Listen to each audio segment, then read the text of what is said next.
आज प्रातःकाल लगभग 4 बजे जब मैं अपने कक्ष में सो रहा था तो किसी व्यक्ति ने हमारे कक्ष के द्वार पर दस्तक दी। तो 1-2 बार तो मैं सुन नहीं पाया और कुछ देर के बाद जब मेरे नेत्र खुले, जब मुझे यह अनुभव हुआ कि कोई दरवाजे पर है, मैं बाहर निकला। मैंने दरवाज़ा खोला तो देखा कि कामाख्या में ही एक महानुभाव जो पाठ जपाति करते हैं, यहाँ के हैं तो नहीं किंतु साधना तपस्या के लिए यहीं पर प्रवास कर रहे हैं, वो दरवाजे पर थे प्रातःकाल 4 बजे। तो मैंने उनसे पूछा, भाई आप क्यों आए हैं? तो वो बड़े घबराए हुए थे, बेचैन उनका चेहरा दिख रहा था। वो हमारे कक्ष में आए, फिर हमारे साथ बैठे। उन्होंने बताया कि आप जो म्लेच्छराज श्रृंखला अभी निर्गत कर रहे हैं उससे जुड़ी हुई कुछ बातें कहनी है। हमने सोचा भाई 4 बजे सुबह क्या बात करनी है, तो मैंने पूछा क्या बात है। उन्होंने कहा कि अभी अभी उन्हें एक स्वप्न आया है, जिस स्वप्न में कोई व्यक्ति है जो वो भी किसी परंपरा के साधक हैं, और उन्होंने कहा कि भाई मैं पहले म्लेच्छराज के संगठन में जुड़ा हुआ था और म्लेच्छराज के लिए नरबली इत्यादि में दिया करता था, किंतु मुझे इस प्रकार के अभियानों में बड़ी ग्लानि हुई। मुझे बहुत अफसोस हुआ कि मैं क्या कर रहा हूँ, तो मुझे प्रायश्चित करना है और मैं देवी जी की आराधना इत्यादि भी कर रहा हूँ। तो इसीलिए मैं यहाँ पर आया हूँ तपस्या करने के लिए, और मैं बताऊँगा कि म्लेच्छराज वस्तुतः कैसा दिखता है। जिस प्रकार के चित्र और जिस प्रकार के घटनाक्रम उसके विषय में प्रसारित किए जा रहे हैं, उनसे अधिक स्पष्ट और उनसे अधिक ठोस मैं आपको चित्र बनाकर दिखा रहा हूँ, क्योंकि मैं उस तत्व को बहुत निकटता से जानता हूँ।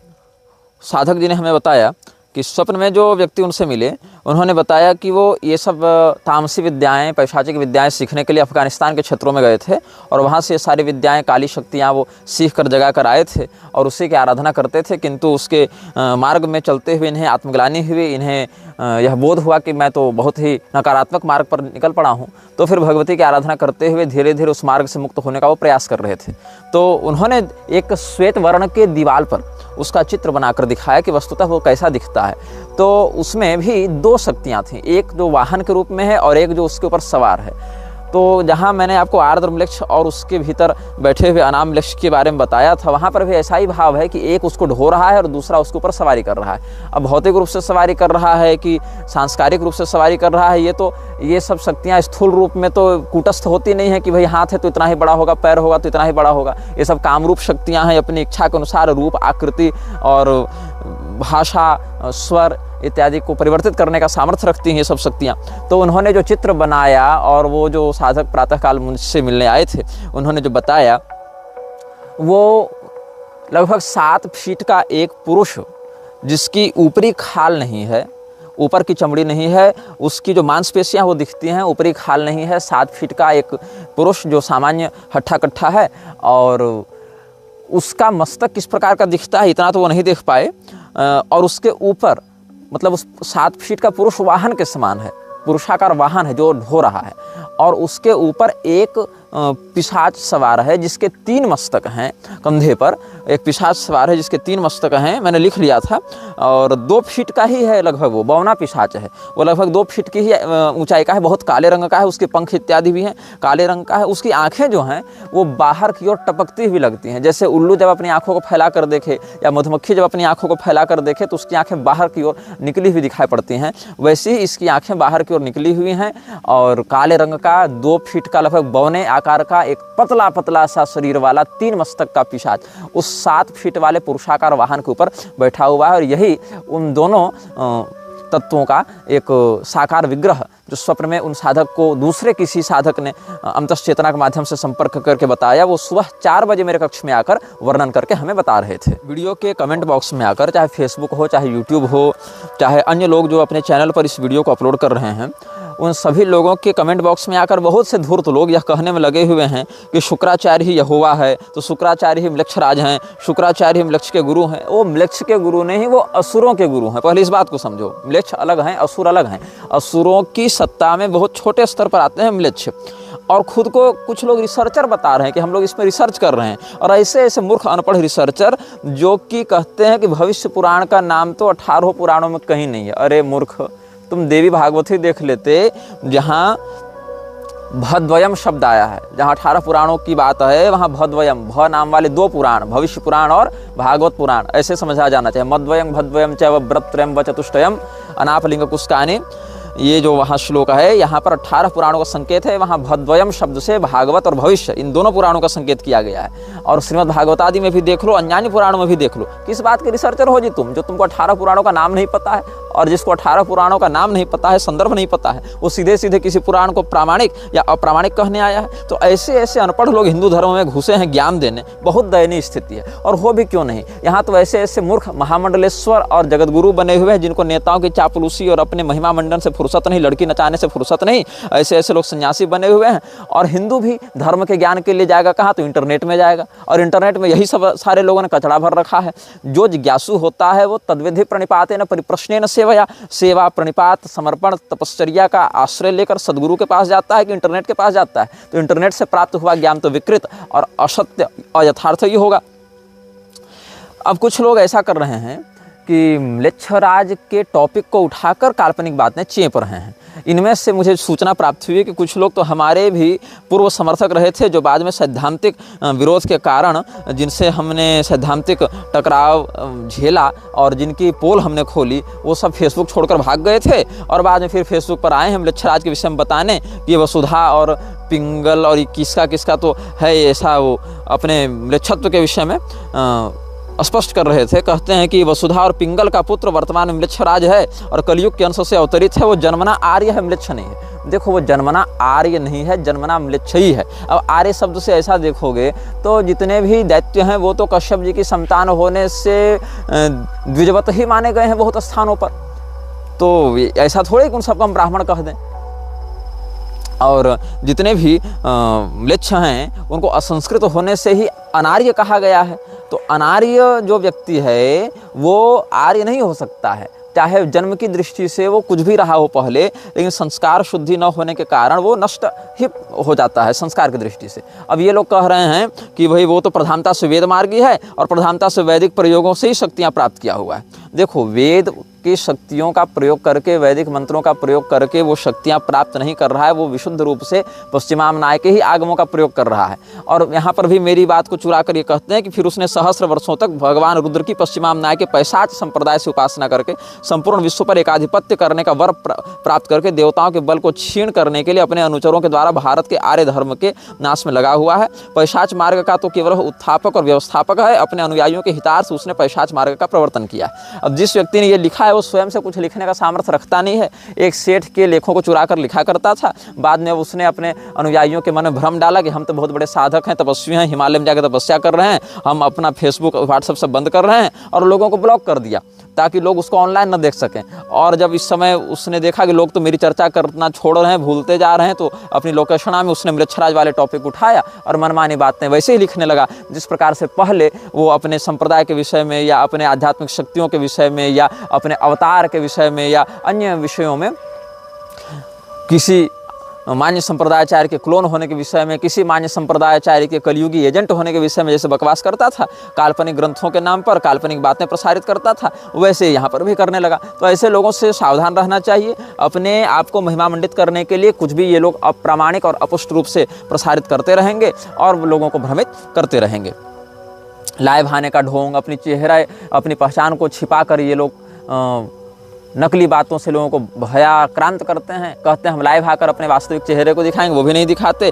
नए नए ग्रंथ, अपने काल्पनिक बातों को प्रसारित करने के लिए गुरु परंपरा का ढोंग, और अब हर विषय के एक्सपर्ट बनकर हमारी ही नकल करते हुए नकली बातों को प्रसारित कर रहे हैं। बीच में किसी धूर्त ने, जो पहले मुझे फेसबुक पर कहता था कि आप न्यू वर्ल्ड ऑर्डर के बारे में क्यों नहीं बताते, हिंदू धर्म गुरुओं को वास्तविक संकटों के बारे में बताना चाहिए, और मुझे इस प्रकार से ललकारता था, तो मैंने कहा कि मैं 2012, 13, 14 में लिखता था, ये सब बोलता था। तो उसने कहा अब भी लिखिए, बोलिए। अब जब मैं लिखने बोलने लगा हूँ तो एक संदिग्ध चरित्र वाली महिला जो मेरे ऊपर अभद्र और यौन टिप्पणियाँ किया करती है, उसके दल में सम्मिलित होकर, वो भी अपनी पहचान उजागर नहीं करती, उसके दल में सम्मिलित होकर ये लोग कह रहे हैं कि तुम तो म्लेच्छराज के नाम से काल्पनिक बातें कह रहे हो। काल यवन कब से म्लेच्छराज हो गया? अरे मूर्खों, तुम अपने फेसबुक को छोड़कर ग्रंथ तो पकड़ो, तब तो पता चलेगा कि किन किन ग्रंथों में, देवी भागवत में, गर्ग संहिता में और किन किन महाकाव्यों में म्लेच्छराज के रूप में काल यवन का वर्णन है। और यह देखो, इन लोगों ने कहा भुसुंडी रामायण के नाम से काल्पनिक ग्रंथ का आश्रय लेकर ये भगवान श्री रामचंद्र जी की चरण पादुका के द्वारा म्लेच्छराज के पराजय का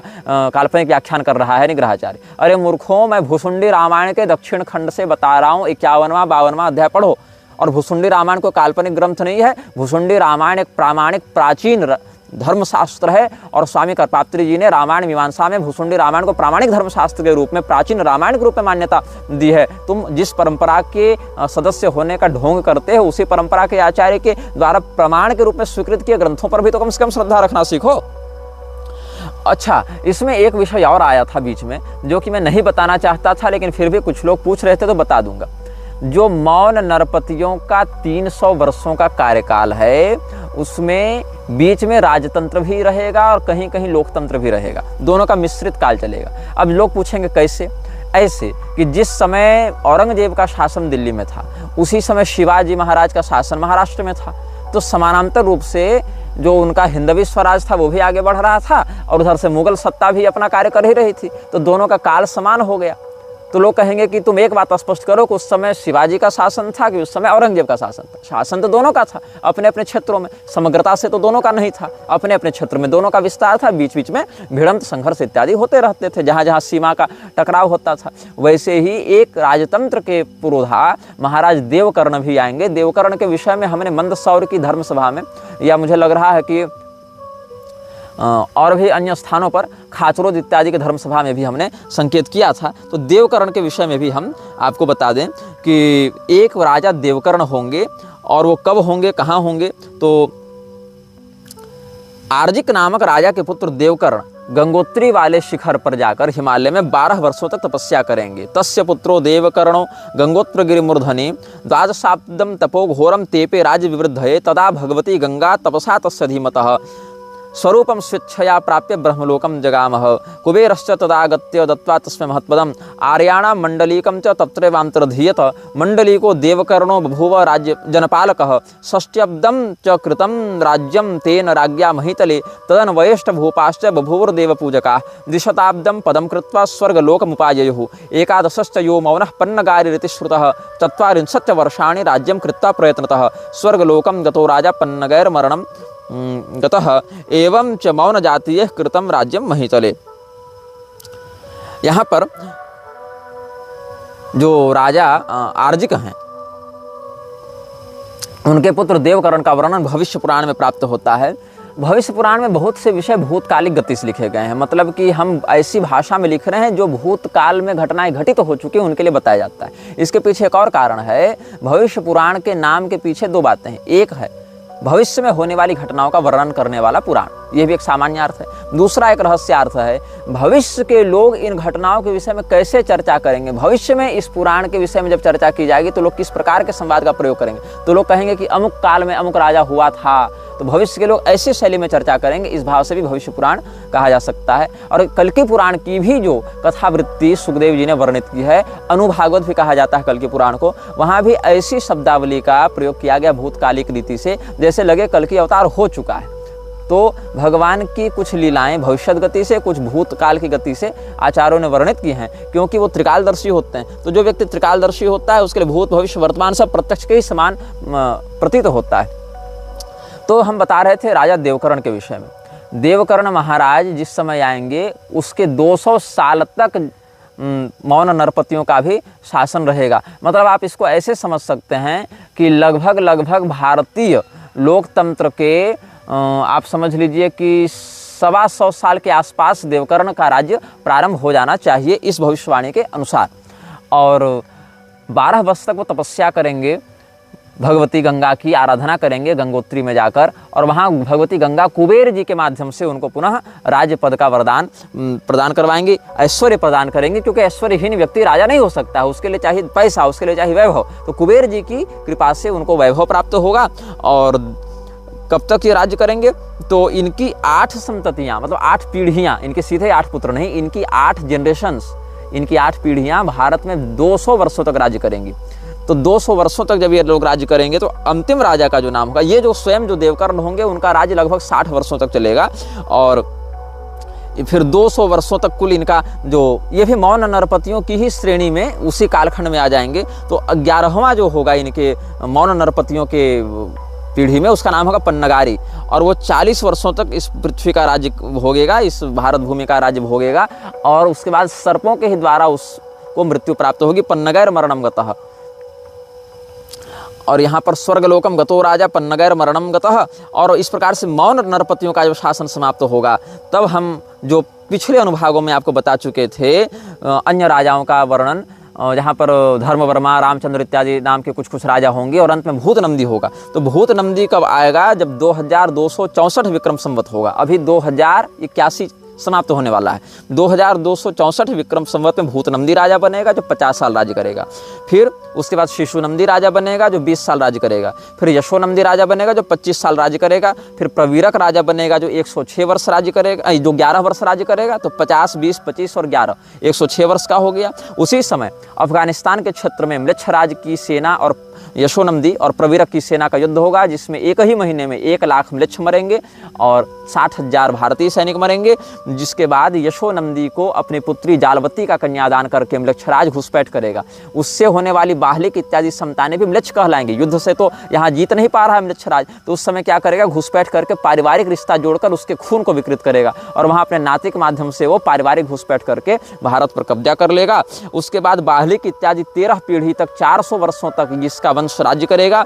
तब तक कितना हो गया? इधर 106, इधर 2264 और उधर 400, इधर 106, मतलब 2770 विक्रम संवत जब आएगा। उसके बाद भारत में गृह युद्ध छिड़ेगा। 2 साल गृह युद्ध के बाद पुष्यमित्र द्वितीय, ध्यान से सुनेंगे, पुष्यमित्र शुंग नहीं, लोग ध्यान से सुनते नहीं, कमेंट में पूछते हैं। पुष्यमित्र द्वितीय इस भारत के राजा बनेंगे और वो 100 वर्षों तक राज भोगने के बाद, धर्म की झंडे को, धर्म के ध्वजा को फहराने के बाद भ्रमित होकर कलयुग के मित्र बन जाएंगे। यद्यपि उनकी स्वयं की दुर्गति नहीं होगी, वो तो अपने सत्कर्म के कारण दिव्य लोक में ही जाएंगे, लेकिन कलयुग के मित्र हो जाने के कारण वो कलयुग के विरोध को छोड़ देंगे, कलयुग का विरोध नहीं करेंगे और कलयुग फिर अपनी इच्छा के अनुसार अधर्म का विस्तार करता रहेगा। ये सब बातें भी धर्मशास्त्रों में संकेत के रूप में कहीं समास, कहीं व्यास विधान से वर्णित हैं। और हमने आपको एक और विषय यहाँ पर बताया था, जब बृहत पाराशर होरा शास्त्र के केतु महादशा प्रकरण से हम आपको बता रहे थे, तो वहाँ पर एक फलश्रुति थी कि जो म्लेच्छ के राजा होंगे, म्लेच्छराज होंगे, उनके द्वारा इस व्यक्ति को धन प्राप्त होगा। जो व्यक्ति केतु की अशुभ दशा का फल, केतु की उत्तम दशा का फल भोगेगा। केतु उत्कृष्ट दशा करोति विजय क्रूर क्रियार्थागमम म्लेच्छमापति लब्ध भाग्य कवन प्रारंभ शत्रुच्छयान। और इसी में केतु के अंतर्गत यदि राहु की अंतर्दशा आ जावे तो विशेष करके यह फल घटित होने लग जाता है। यहाँ पर आप बृहत पाराशर होरा शास्त्र में ही देखेंगे तो केतु अंतर्गते राहु स्वच्छ मित्र स्वराशिगे, केतु की महादशा में अंतर्दशा राहु की चले और राहु शुभ राशि में हो, उच्च राशि में हो, मित्र गृह में हो या स्वगृह में हो या केंद्र त्रिकोण इत्यादि में हो, तो म्लेच्छ प्रभु वसात सौक्षम धन धान्य फलादिकम, म्लेच्छ राज के सहयोग से, उसकी कृपा से उसको सुख, धन धान्य, प्रतिष्ठा इत्यादि की भी प्राप्ति होती है। ऐसा बृहत पाराशर होरा शास्त्र में भविष्यवाणी की गई है। एक लक्ष्यराज नामक व्यक्ति ने हमारे फेसबुक पेज पर किसी श्रृंखला के अनुभाग में टिप्पणी की थी। वो टिप्पणी भी मैं पढ़कर सुना देता हूँ। ये लिखते हैं कि पूज्य आचार्यवर, ईसाई मत में एक सैटेनिक चर्च है जहाँ पर ठीक ठीक म्लेच्छराज जैसे स्वरूप वाले एक शैतान की प्रतिमा स्थापित है। उसका मुख गधे के जैसा, पंख हैं और पैर घोड़े जैसे हैं। इस शैतान म्लेच्छराज की प्रतिमा के इर्द गिर्द वहाँ पे 15 ऐसे चित्रपट लगे हैं जिनमें मानवीय स्वरूप का ज्यामितीय रूप चित्रित है, पर कोई शारीरिक रूप का चित्रण नहीं है। यह स्थान बड़ा विवादास्पद और विचित्र है। देखिए, ये बात मैं जानता नहीं था कि कहीं कुछ ऐसी बात है। ये जैसा बता रहे हैं वैसा मैं आपको पढ़ के सुना रहा हूँ। कुछ यहूदी पोप को भी इसी शैतान का गुप्त अनुयायी बताते हैं, यद्यपि मेरे शोध से भी यह बात कुछ अंशों में ग्राह्य है। जिस प्रकार हमारी वैदिक संस्कृति में जगतगुरु शंकराचार्य जी किसी भी राजा या अन्य आचार्य आदि के चरण तक नहीं स्पर्श करते, ऐसा ही नियम ईसाइयों में भी है। फिर भी पोप का चित्र एक बार देखने में आया था जहां वह एक मुसलमान राजा, संभवतः अरब के राजा के पैरों को चूम रहा था। अन्य भी कई सारी बातें हैं जिससे इस बात की पुष्टि होती है। जैसे वेटिकन सिटी के धार्मिक सभागार में सर्प की आकृति बनवाना पोप के द्वारा, जबकि सर्प को ईसाई मत में शैतान और का प्रतीक मानकर शत्रु माना गया, शैतान समझते हुए। अस्तु, अन्य भी कई प्रकरण हैं जिससे आपकी द्वारा बताई जा रही बातें मेरे निजी शोध को भी बल और संतुष्टि प्रदान कर रही हैं। आप इस श्रृंखला को चलाते रहें और निर्भय होकर वक्तव्य दें। सादर प्रणाम। जय श्री जानकी वल्लभ भगवान, जय श्री आंजनेय महास्वामी जी। ये इन्होंने कहा लक्ष्यराज जी ने। और इसके अतिरिक्त व्हाट्सएप और फेसबुक पर भी कुछ लोगों ने संपर्क किया, जिसमें एक बंगाल के कूच बिहार से कोई सज्जन है और एक कोई दूसरे व्यक्ति हैं।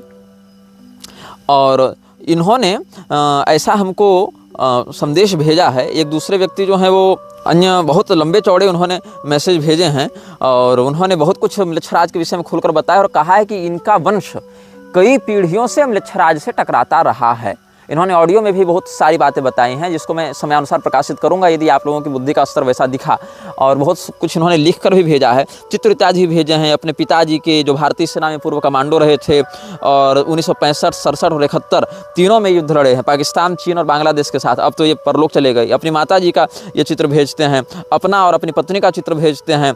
और ये पहले तो म्लेच्छराज के प्रभाव में आकर खूब मांस मदिरा इत्यादि किए थे, बाद में ये सब कुछ छोड़ दिए, ये तंबाकू, बीड़ी, सिगरेट इत्यादि भी छोड़ दिए और बहुत प्रकार से मृत्यु का सामना करते हुए बचे। और ये पीढ़ियों से म्लेच्छराज के अभियानों को खंडित करने के लिए गुप्त रूप से लगे हुए हैं, ऐसा ये दावा कर रहे हैं।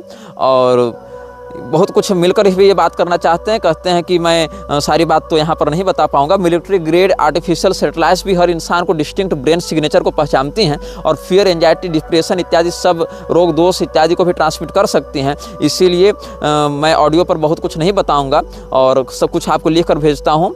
और बहुत कुछ इन्होंने अपना क्रोनोलॉजिकल बताया है। Most royal blood lines are there evil gene pools too. और यही कारण है कि इन्होंने अपने शरीर में कुछ ऐसी विकृति अनुभव की म्लेच्छराज से टकराने के फलस्वरूप कि इन्होंने कहा कि यदि मैं संतान उत्पन्न करूंगा तो मेरी संतानों पर भी उसका नकारात्मक प्रभाव पड़ेगा, इसीलिए संतान उत्पन्न नहीं करेंगे। क्योंकि इनको अपनी जो पूर्वज परंपरा है वहाँ से पता चला कि इनके वंश में जर्मन ब्लड भी सम्मिलित हुआ था, जर्मन और स्विस ब्लड इनके वंश में सम्मिलित हुआ था, ऐसा शायद ये कुछ लिख रहे थे। तो फिर इन्होंने यह भी निर्णय लिया है कि आगे संतान को उत्पन्न नहीं करेंगे ताकि और कोई सांकर्य प्रसारित न हो। तो इस प्रकार से ये बहुत से लोग इस श्रृंखला के माध्यम से अपने उन रहस्यों को और उन अभियानों को प्रकाशित कर रहे हैं जो आज तक वो लड़ते आ रहे थे, आज तक वो संघर्ष करते आ रहे थे। और उनको एक आशा थी कि कोई व्यक्ति सामने आकर मुखर होकर इन रहस्यों पर चर्चा करे, इन रहस्यों पर बातचीत करे। तो हमारे माध्यम से इनको कुछ आशा दिखी होगी। कल्कि पुराण में एक बहुत ही उक्ति सुंदर है और महत्वपूर्ण है। आज मैं कल्कि पुराण का भी अध्ययन कर रहा था, जो कि शास्त्रों का अध्ययन तो करते ही रहते हैं। तो वहाँ पर एक बड़ी सुंदर उक्ति हमें मिली और उस उक्ति को आप जितनी गंभीरता से समझेंगे सनातन धर्म के प्रति उतने अच्छे से कार्य कर पाएंगे। 3 पंक्तियाँ, 1.5 श्लोक हैं। अवध्यस्य वधे यावांस तावान वध्यस्य रक्षणे इत्याह भगवान व्यासः सर्व वेदार्थ तत्परः प्रायश्चित्तम न तत्रास्ति यत्रा धर्मः प्रवर्तते। सभी वेदों के अर्थ को समझने वाले, जानने वाले भगवान वेदव्यास जी ने क्या कहा है? जो व्यक्ति निर्दोष है, जो व्यक्ति अवध्य है, उसका वध करने से, उसकी हत्या करने से जो पाप लगता है वही पाप वध्य व्यक्ति की रक्षा करने से भी लगता है। मतलब जिस व्यक्ति को मार देना चाहिए उस व्यक्ति की रक्षा करने से भी वही पाप लगता है जो निर्दोष की हत्या करने से पाप लगता है। इसीलिए जहाँ अधर्म को प्रोत्साहित किया जाए, जहाँ से अधर्म को बढ़ावा मिले, धर्म की हानि हो, ऐसे व्यक्ति को मारना ही धर्म का निर्णय है। आतताई वधारणः, और उस व्यक्ति के वध के बजाय यदि आप उसका संरक्षण करेंगे, उसको बचाएंगे, तो वही दोष आपको लगेगा जो निर्दोष की हत्या से प्राप्त होता, और फिर उस पाप का कोई प्रायश्चित नहीं है। यह कल्कि पुराण में भगवान वेदव्यास जी का मत भगवान कल्कि के समक्ष प्रस्तुत किया गया है। कुछ लोगों ने कलिपुरुष के विषय में जानने की इच्छा भी व्यक्त की थी और हम कलिपुरुष के विषय में कुछ स्पष्ट बातें भी आपको व्यक्त करेंगे। केवल कलिपुरुष नहीं, उसके पूरे खानदान के विषय में बताएंगे। और ये बिल्कुल प्रामाणिक बात आपके समक्ष हम कह रहे हैं। देखिए, अप्रामाणिक मैं कहता ही नहीं हूँ इन विषयों में, किसी विषय में भी मैं अप्रामाणिक बात कहने का पक्षधर नहीं हूँ, अप्रामाणिक बात सुनने का पक्षधर नहीं हूँ। बहुत से लोग यह कहते हैं कि तुम बहुत सारी फेसबुक आईडी, यूट्यूब आईडी बनाकर अपने समर्थन में कमेंट करते हो। ऐसा भी नहीं है। जो भी आईडी है वो मेरे वास्तविक नाम से प्रसारित होने वाली ही आईडी है, कोई दूसरी आईडी भी नहीं है। लेकिन लोग स्वयं जिस प्रकार के होते हैं, कपटी, छली, विश्वासघाती, सामने वाले को वैसा ही समझते हैं, क्योंकि सामने वाले के जीवन में भी कुछ सच्चाई और निर्भयता हो सकती है, इस प्रकार की कल्पना वो नहीं कर पाते। तो जो कल्कि पुराण का प्रथम अंश है, वहीं पर कलिपुरुष के विषय में बताया गया है। कलिपुरुष का उद्भव कैसे हुआ, कलिपुरुष के कुल खानदान में कौन लोग हैं। स चा धर्म इति ख्यातस्तस्य वंशानुकीर्तनात् श्रवणात् स्मरणात् लोकः सर्व पापैः प्रमुच्यते। इस कलिपुरुष के उद्भव की घटना को सुनने और स्मरण करने से भी व्यक्ति पाप से मुक्त हो जाता है। ये कल्कि पुराण में कहा गया है। क्यों हो जाता है? क्योंकि अगर आपको उसका स्रोत पता होगा, कारण पता होगा, तो निवारण भी पता होगा, आप उससे बचेंगे। इसीलिए रोग को जानने से व्यक्ति रोगमुक्त होता है, क्योंकि रोग की पहचान होगी तभी तो रोग की चिकित्सा कर पाएंगे। जो रोग की पहचान ही नहीं कर पाएगा वो तो अंदरूनी रोग बढ़ता जाएगा, मार डालेगा। इसीलिए ब्रह्मा जी ने प्रलय के अंत होने पर, मतलब जब नवीन सृष्टि करते हैं, तो अपनी पीठ की ओर से एक तामसी तत्व को उद्भूत करते हैं, जिसको कहते हैं अधर्म। अधर्म की पत्नी का क्या नाम है? अधर्मस्य प्रिया रम्या मिथ्या मार्जार लोचना तस्य पुत्रोति तेजस्वी दंभः परम कोपना। जो अधर्म है उसकी पत्नी का नाम है मिथ्या। हर गलती, हर अधर्म की शुरुआत होती है झूठ से। और ये मिथ्या देवी कैसी दिखती हैं? ये मार्जार लोचना, इसकी आंखें बिल्ली की आंखों के समान दिखाई पड़ती हैं। और इसी से बहुत क्रोध करने वाले एक पुत्र की उत्पत्ति हुई, जिसको कहते हैं दंभ। और ये दंभ बड़ा तेजस्वी है, अच्छे अच्छे लोगों को अपने प्रभाव में ले लेता है, अपने वश में कर लेता है। और जो 15 लोग मृच्छराज के समूह में हैं, काउंसिल ऑफ 17 रूल्ड बाय 2। अच्छा, इसमें भी एक बात है कि कोई अंश है 2 किंग्स, शायद बाइबल में है या कहाँ है, वहाँ कोई व्यक्ति कमेंट करके बता रहे थे कि 2 किंग्स का जो 17वां है अनुच्छेद, 2 किंग्स का 17th, उसमें वो जो दोनों मृक्ष हैं उनके लिए बच्चों के बलिदान का वर्णन है, जो अग्निकुंड में बच्चों के बलि दे दिया करते थे ना, बाल वर्षिप इत्यादि भी बहुत से लोग कहते हैं। और हमने जो कहा था सीरियन सभ्यता वाले जो राजागण थे वो अपने पहले बच्चे का बलिदान कर देते थे अग्निकुंड में, वो सब बातें 2 किंग्स के 17th पैरा में वर्णित हैं। और वो कहे कि आपकी शब्दावली मिलती जुलती है काउंसिल ऑफ 17 रूल्ड बाय 2 से। तो जो 15 पार्षद हैं उनमें एक दंभ भी है। तो तस्य पुत्रोति तेजस्वी दंभः परम कोपनः। और इसी से एक पुत्री का भी जन्म हुआ, अधर्म और मिथ्या के माध्यम से एक पुत्री का जन्म हुआ, जिसको कहते हैं माया। ये माया ब्रह्म माया वाली नहीं है, महामाया वाली नहीं है। ये माया जो है वो बंधन कारिणी माया है, जो लोगों को भटकाने वाली माया है और लोगों को अधर्म की ओर आकर्षित करने वाली माया है। मतलब ये अज्ञानोद्भूता माया है। तो स मायायां भगिन्यां तु लोभम पुत्रम च कन्यकाम निकृतिम जनयामास तयोः क्रोधः सुतो भवत्। अब ये माया कौन है? ये माया तो दंभ की बहन है, लेकिन इसी दंभ ने अपनी बहन से संतान को उत्पन्न किया और उस संतान का नाम हुआ लोभ। और एक बेटी भी हुई जिसका नाम था निकृति। अब ये जो निकृति है और जो लोभ हैं, ये दोनों भी भाई बहन लगे आपस में, लेकिन इन दोनों ने आपस में संतान उत्पन्न कर लिया, मतलब पूरा खानदानी चौपट है। तो पहले अधर्म ने अपनी बहन मिथ्या से दंभ नामक पुत्र को जन्म दिया, फिर दंभ ने अपनी बहन माया से लोभ नामक पुत्र को जन्म दिया और निकृति नामक पुत्री को, फिर लोभ ने अपनी बहन निकृति से क्रोध को जन्म दिया और क्रोध ने अपनी बहन हिंसा के माध्यम से कलि पुरुष को जन्म दिया। तो स हिंसायां भगिन्यां तु जनयामास तम कलिम वाम हस्तधृतोपस्थम तैलाभ्यंजान जनप्रभम काकोदरम करालास्यम लोलज्जिह्वम भयानकम पूतिगंधम द्यूत मध्य स्त्री सुवर्णकृताश्रयम। तो ये जो कलि पुरुष है उसके जो खानदान की बात है वो कैसे हुई? ब्रह्मा जी की पीठ से अधर्म और मिथ्या का जन्म हुआ। अधर्म और मिथ्या आपस में यद्यपि भाई बहन थे, किंतु उन्होंने दंभ नामक पुत्र को जन्म दिया और माया नामक पुत्री को जन्म दिया। फिर अपनी बहन माया से दंभ ने लोभ और निकृति को जन्म दिया, फिर लोभ ने अपनी बहन निकृति के माध्यम से क्रोध और हिंसा को जन्म दिया और क्रोध ने अपनी बहन हिंसा के माध्यम से कलि पुरुष को जन्म दिया। पुनः स्पष्ट करने के लिए हमने इस बात को दोबारा आपको बता दिया है।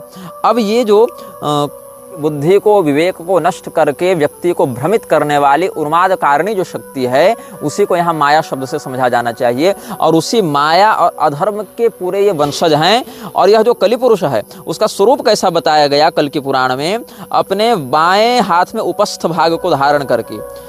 और वह उपस्थ कैसा है? तैलाभ्यक्ताम जनप्रभम। पूरा शरीर ही, उपस्थ भी तो उसी का हिस्सा है। काले रंग के काजल से पूरा शरीर चुपड़ा हुआ है और उसके ऊपर तेल डाल दीजिए तो चमकीला काला हो जाएगा शरीर। मतलब काले रंग का काजल है और पूरा शरीर काजल के समान काला है, उसके ऊपर तेल डाल दीजिए तो चमकेगा, उस प्रकार का इसका शरीर है। और काकोदरम करालास्यम लोलज्जिह्वम भयानकम। इसका जो पेट है वह कौवे के समान दिखाई पड़ता है। करालास्यम, जो इसका मुख है बहुत विकराल है, इसकी जिह्वा बिल्कुल लपलपाती हुई है, भयानक है। और इसके शरीर से बहुत भीषण दुर्गंध आती है। जुआ, शराब, व्यभिचार और धन के मद स्वर्ण आदि में इसका वास हो गया। और इस कलिपुरुष की बहन का नाम है दुरुक्ति, मतलब गाली। तो भगिन्याम तो दुरुक्त्याम स भयम पुत्रम च कन्यकाम मृत्युम स जनयामाश्च तयोश्च निरोयो भवत्। कलिपुरुष ने अपनी बहन दुरुक्ति के गर्भ से भयानक नामक पुत्र को जन्म दिया और मृत्यु नाम की पुत्री को जन्म दिया। और मृत्यु ने अपने भाई भय के वीर्य से निरय मतलब नरक के अधिष्ठाता पुत्र को जन्म दिया है। तो यातनायाम भगिन्याम तो लेभे पुत्रा युतायुतम इत्थम कलिकुले जाता बहवो धर्म निंदका। अब निरय ने भी अपनी बहन से ही बच्चा उत्पन्न किया, उसकी बहन का नाम था यातना। तो निरय ने अपनी बहन यातना से बहुत से पुत्रों को जन्म दिया, हजारों हजार पुत्रों को जन्म दिया। और ये हजारों हजार पुत्रों में से आधि, व्याधि, जरा, ग्लानि, दुख, शोक, भय इत्यादि कुछ प्रधान पुत्र हैं। ब्रह्मा जी की पीठ से अधर्म और मिथ्या का जन्म हुआ। अधर्म और मिथ्या ने अपने संयोग से दंभ और माया को जन्म दिया। दंभ ने अपनी बहन माया के गर्भ से लोभ और निकृति को जन्म दिया। लोभ ने अपनी बहन निकृति के माध्यम से क्रोध और हिंसा को जन्म दिया। क्रोध ने अपनी बहन हिंसा के माध्यम से कलि पुरुष और दुरुक्ति को जन्म दिया। कलि पुरुष ने अपनी बहन दुरुक्ति के गर्भ से भयानक नामक पुत्र और मृत्यु नामक पुत्री को जन्म दिया। फिर मृत्यु ने भय के गर्भ से अपने भाई के माध्यम से निरय और यातना नामक संततियों को जन्म दिया। निरय ने अपनी बहन यातना के गर्भ से हजारों पुत्रों को जन्म दिया, जो कलयुग के वंश को, उसके परंपरा को आगे बढ़ाने वाले हुए। और इनका कार्य क्या था? यज्ञाध्ययन दानादि वेद तंत्र विनाशकाः। यज्ञ, स्वाध्याय, दान, श्राद्ध, वेद, तंत्र इत्यादि धर्मशास्त्रों का विनाश करने वाले हुए।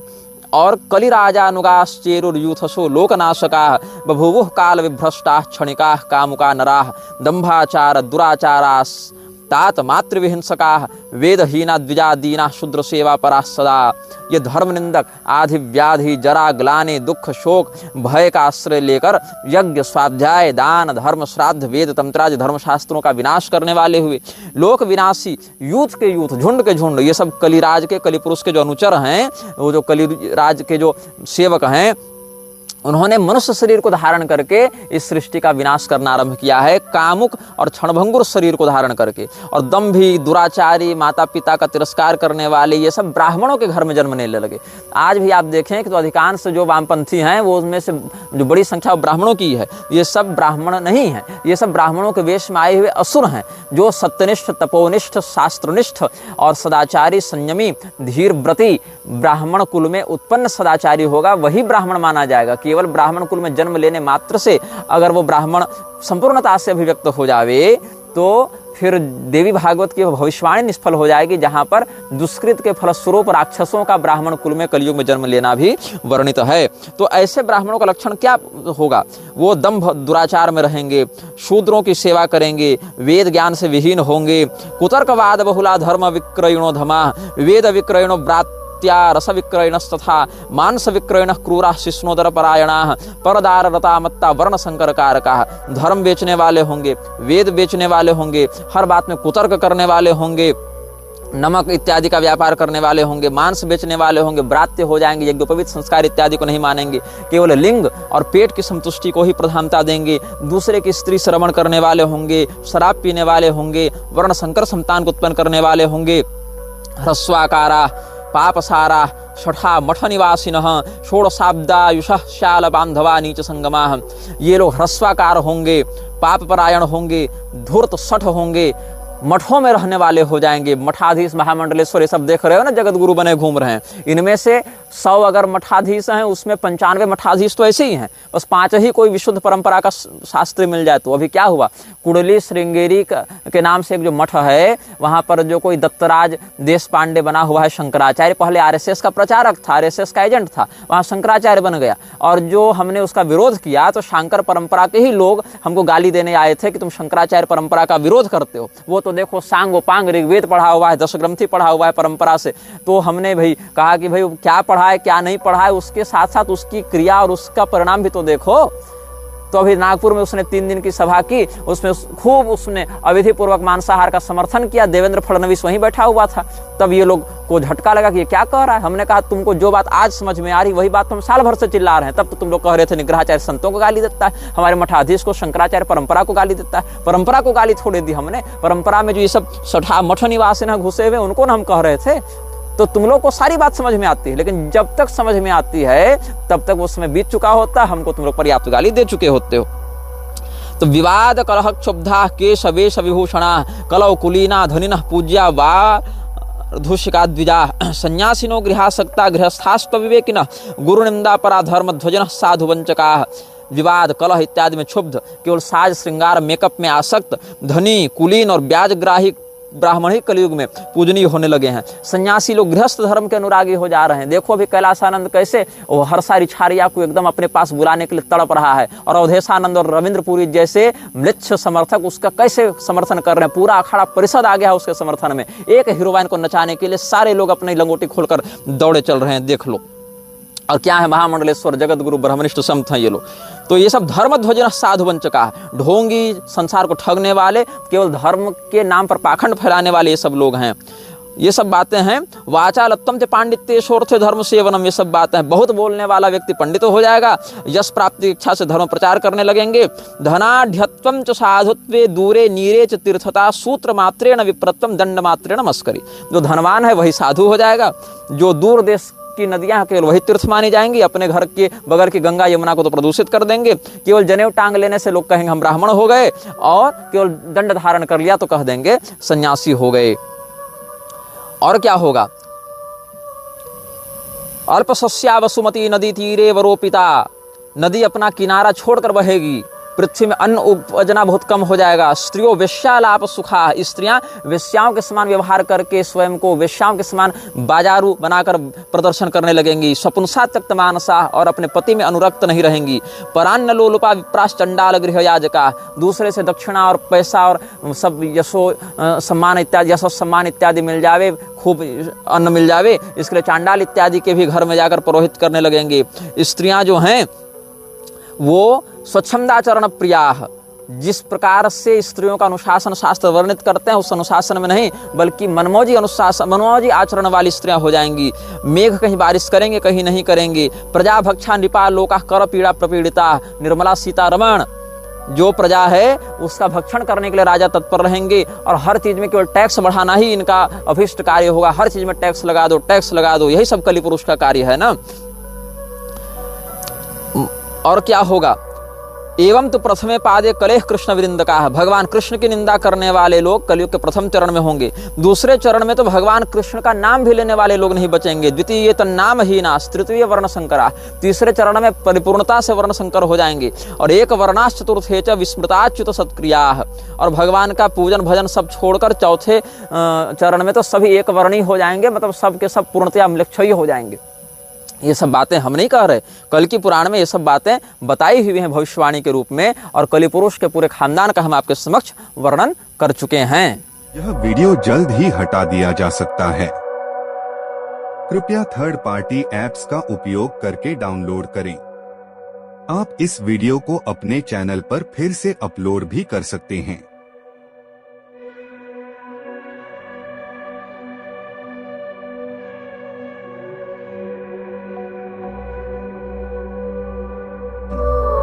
This video may get deleted soon.